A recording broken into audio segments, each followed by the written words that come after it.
Hey folks, welcome back to the Portable Gamer. Welcome back to Assetto Corsa Competizione. Welcome to Spa Francorchamps. It's a fun word to say. And welcome to the 1.0.7 patch beta. Yeah, more or less. I think I got it all in there. Right, so Assetto Corsa Competizione. If you're not familiar, this is the Blancpain GT3 simulator. That's all it is. 10 cars, 10 tracks. Now, there's tons of liveries and configurations for the cars, but the only cars that are in this game are cars that are currently in the Blancpain Sprint and Endurance series. And the only tracks that are in it are tracks that are on the calendar. So very limited in scope, but very ambitious in its execution. It has been rumored to be, since it was announced, the race sim to end all race sims. One sim to lead them. So, is it? Well, not yet. Not yet, and the reason why is it was dead on arrival. It was released, I feel, quite early, and I don't understand why. But Kunos and 505 have been laboring diligently to bring it up to its full potential, and the 1.0.7 patch makes a tremendous move forward. As far as I'm concerned, I think it's fantastic. The primary thing, the changelog is massive, but the primary thing that I notice, and this seems to be a result of them rethreading the AI to use your CPU differently. It unloads the CPU and removes a ton of the bottlenecking that was causing some stuttering and micro-freezing and various other things. I'm able to add another 8 cars to the grid and still see a bump up in performance. So kudos to Kunos. All right.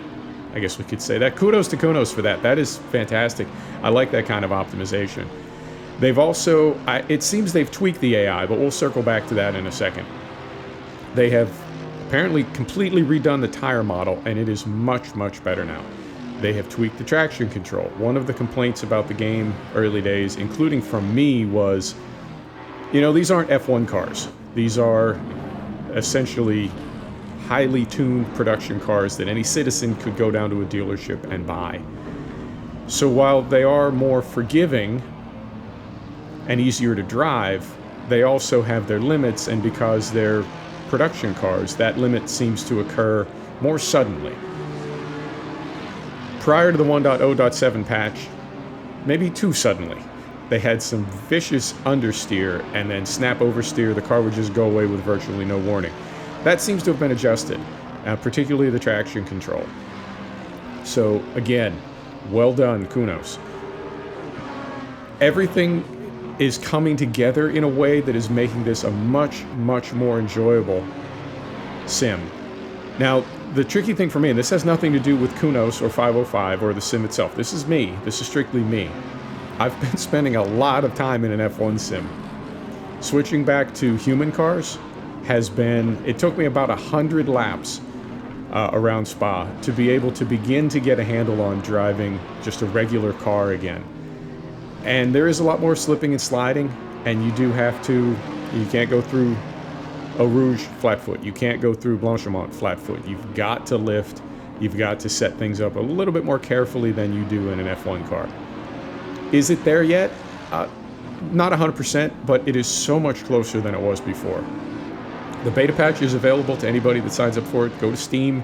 You need to do a couple of clicks and a couple of things. There's a place you have to go to get a code, but none of it is hidden. It's not exclusive or anything. You just need to opt into it and use the approval code to get it turned on. But this beta dramatically changes the game, and I think it's got amazing potential.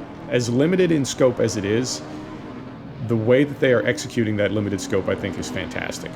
And in the same way that the F1 franchise by Codemasters is extremely limited. You have one kind of car and 19 tracks, 20 tracks, right? Compared to something like Project Cars or Assetto Corsa that has dozens and dozens of tracks and hundreds of cars. That's what we're used to in race sims. When you narrow the scope, I feel you change the expectations, because now you've got one job. Kunos is getting very, very close to pulling this off in a fantastic way. And yeah, I can't say anything bad about 1.0.7. It's getting there. It's getting there, folks. Thanks for stopping back to check out the Portable Gamer. Thanks for joining us for another episode of Assetto Corsa Competizione. This is a 1.0.7 beta patch, and we'll see you next time. Take care now.